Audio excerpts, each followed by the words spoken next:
Ito, ang politika banggod, sa akong tanaw, panahon nagyong mapahuway ko. Ang kadaot, pugos ko tungod sa karong pinaagi sa gobyerno. Alam mo, si Mr. Marcos is veering towards a dictatorship. Mupusta ko sa inyo, dili na manaog pagkahuman sa iyang termino. Pareha na sa iyang tatay, magkagubot na punta. Because ang iyang buhaton, mag-declare na po martial law, pareho sa iyang papa.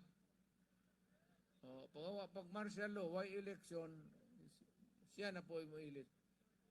Iyang gamiton tong gibuhat sa iyang tatay. Hindi na po siya gid kakanaog. Maglisod na siya.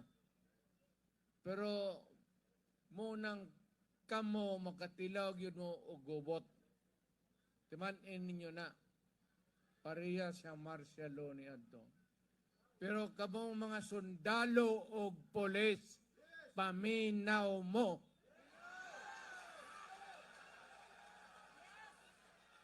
Kanang ambisyon sa usa ka tao, ayaw mo pagsakay. Kaya madugay, madali, matapos mangyod na. Unya, illegal man na. Pamili mo at tumungat to sa sayop. Duwar nga na. Naisayop, naitama. Pili lang.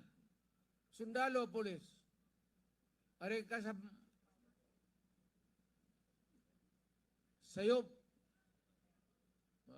Mag-inkwentruhay kita.